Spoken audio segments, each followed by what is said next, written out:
So I'm here with Doung Anwar Jahangeer, who's an architect and artist in Durban, South Africa. And we were just talking about his idea about architecture and particularly public space, and the idea that architecture is something that should unite people rather than divide people. And certainly we think that way too. And I'd love to hear more about your work, particularly the way you think about public space and architecture as something that brings people together. Right, right. Well, I can't start telling you about this before telling you how come and why is it that I have made a departure from this idea of traditional architecture into something that is more creative and that has the ability to connect at a personal level. And the reason is because I do believe that, you know, when we approach notion that is concerning people's lives, there needs to be an integrated level of empathy before we can decide and proclaim that this is what we're doing. And my experience or disappointment with the institution of architecture and the profession and the educational institution of architecture was one where, after having been taught how to think in that discipline, when I came back from traveling, I was very inspired to see that what I have learned is actually a living thing rather than a textbook thing. So this inspiration led me to propose and to provoke the institution of architecture into thinking of architecture as poetry, for example, or thinking of architecture as music. But that proposition was denied by the institution, which led me into a kind of sadness. And that sadness led me a bit astray, personally and also professionally. And one day, you know, I'm not from South Africa, I'm from Mauritius, I'm Creole.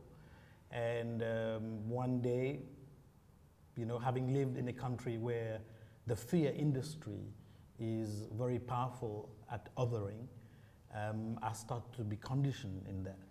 So one day, in that moment of sadness, if you want, I decided to go into the space of the other and to be hurt by the other, because I just kind of like had enough at a personal level. And that experience was very enlightening because it proved all these lies of all these years of not going there, be careful of them. It proved that wrong in that moment. And that led to the birth of an initiative from our organization called the City Walk Initiative. I started to share this story with various people, tourists, schools, and that had taught me how to listen. I think that there is a lack of ability to listen. You know, it's a very masculine profession. So that act of listening then translated to some kind of responsibility. And I then started to ask myself, how do I actually materialize all these years of listening? This is where the most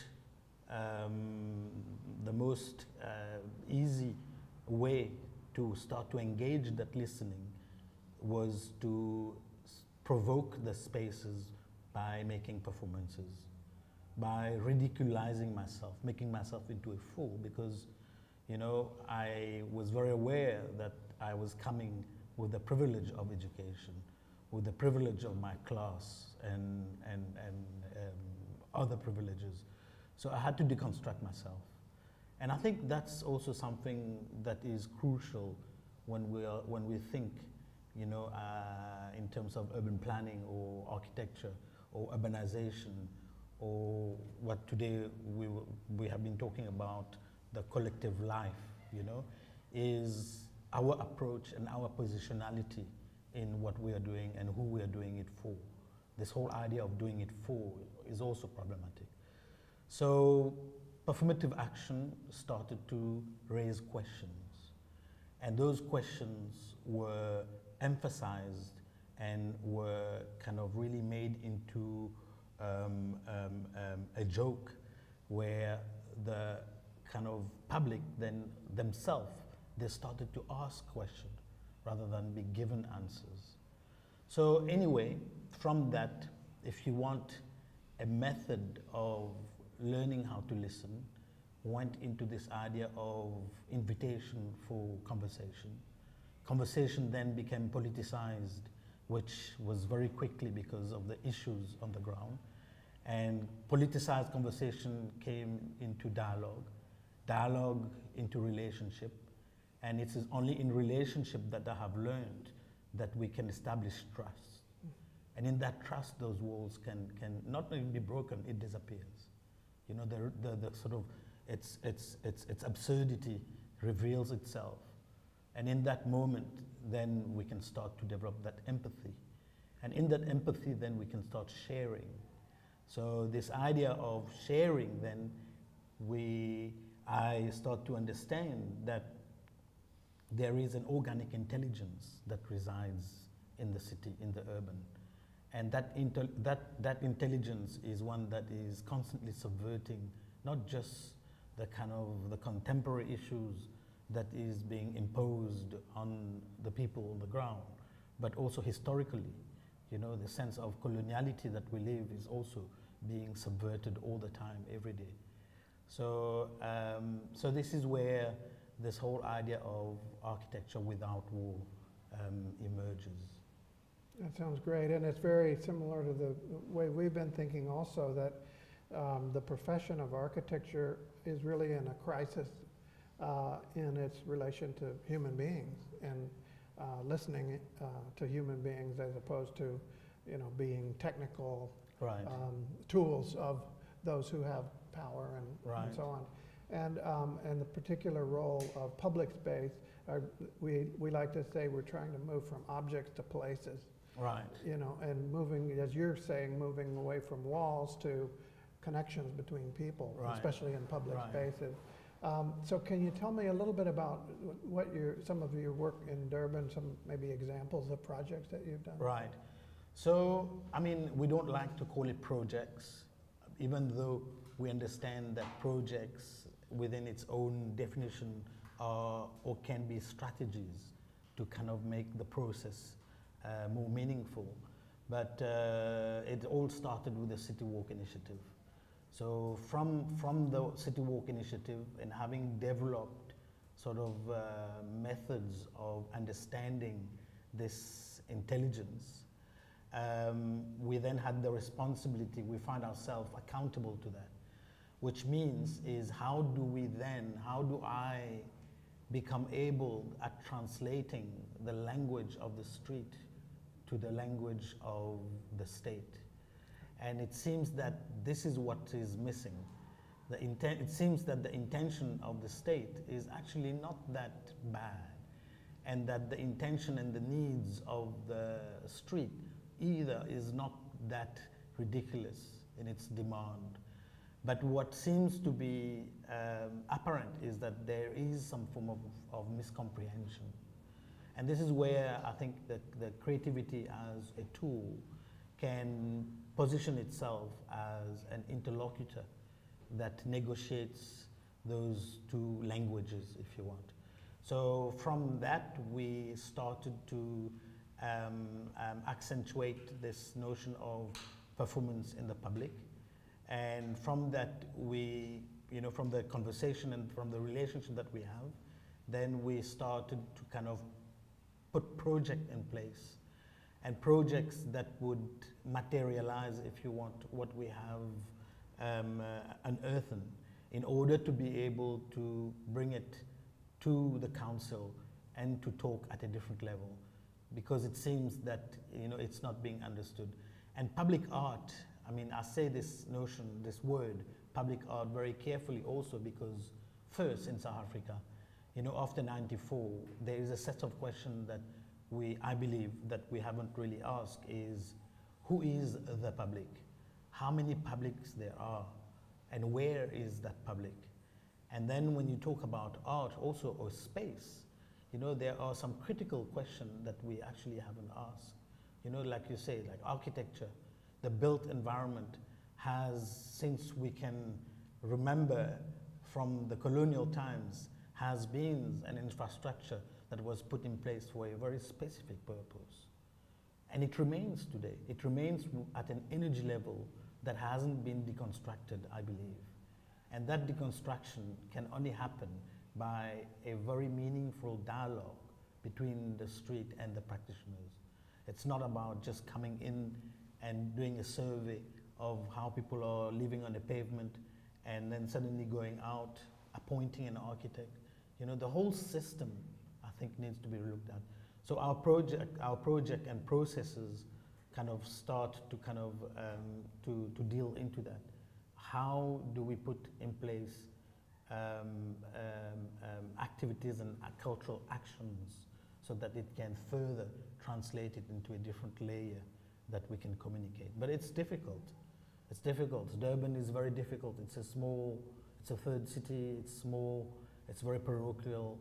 You know, it's the political situation there, and the nature of the political situation makes it very difficult for new visions and initiatives to actually emerge and be heard. So it's a constant battle. I was going to ask you about that, about how you feel that Durban is different from Cape Town and Johannesburg and other South African cities. As somebody who is coming fairly new to South Africa, it's easy to generalize and see the country as, you know, similar challenges, but that's not true. Right. Yeah, I mean, another aspect of the work that is a philosophical underpinning is this notion of in-between spaces. Right. The in-between from the micro, from the micro aspect of looking at the urban and urbanization. If I can draw an analogy of the grass growing in the crack, where street meets pavement, where pavement meets the boundary wall, everywhere in those sort of gaps where human control fails, you'll find that there's a little plant that grows there. For me, that little plant, like Walter Benjamin talks about pedestrian botanized asphalt, or Deleuze talk about rhizome and rhizomicity, you know. For me, that little plant, it demonstrates and it shows us how creativity, ultimately nature, has the possibility for dissidence, resistance, and liberatory sort of attitudes. So the in-between is very powerful. And if we look at a bigger scale, even in Durban, within an urban scale, you can see how at an urban scale, the concept of an in-between area holds this notion of resistance and dissidence. And if we go a bit further out and we look at South Africa and Durban being that third city, it's a city that lies in between the cultural capital of Cape Town and the financial capital, Pretoria, Johannesburg. It kind of is a bit abstract place. And when you look deeper into it, you'll find that at least 80% of the creative minds, whether it is musicians or has come from KZN province. So at a philosophical level, it all suggests that that in-between place where we might talk about this notion of the creolization of space is where we should focus to be inspired in an unknown, in a place where there is no beginning or end, like the pavement, for example, which for me is possibly the most interesting public space post-94, because it is a space that has redefined itself, where it is not of a single function, it's multiple. So this is where, for me, Durban, I've chosen as a result Durban to be a place where I live and practice. It's also because of that, it becomes a place of experimentation. You know, it's a place where we can question, a space of where we can build theory in a way. It sounds like you're thinking about public spaces very similar to ours, the idea that public space is the place where everyone can be, and everyone can be the grass that grows in the cracks and do the informal things that are not controlled or can't be controlled really, because it's public space. You're supposed to be, but on the other hand, there's a threat to that coming from the forces that are trying to privatize that space or control it in some way, Right. because it's good for business to control it, or so there's this erosion of public space and of the freedom of the kind of rhizome-like activity that you described. How are you seeing that happening in Durban, and what are the counter forces? What is the activism that you're involved in? Right. I mean, it's always this idea of fighting back. You know, we're always in constant. And for me, what would be interesting is in trying to make the state recognize that the fears that they have in terms of why they control can actually amount, if there's an opening up into recognizing that organic intelligence that I'm talking about, is that their initiative could be even more powerful, more economically viable, than it doesn't have to be in a form that repeats history, you know, which is violently imposition of the state over the proletariat. So in a way, in our organization, that's the challenge.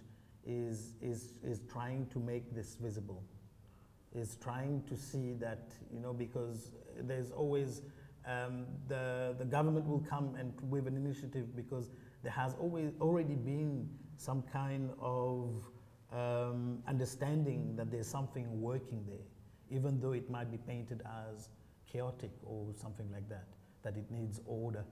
You know, meanwhile, we very much know that you know, based on fractals, for example, there's more order in chaos than there is in order. And I mean, today in the paper that I presented, I actually started very much with that, looking at an aerial photograph of a soccer pitch that is surrounded in a township. And if you look at all of the paths that is traced on that soccer pitch, and if you look at all of the triangles, the shapes that it makes, every single one is in proportion to the other. So in a way, there is that intelligence that I think we are afraid of. Yeah, exactly, right. It's that collective life that we're talking about that seems to be frightening us for some reason.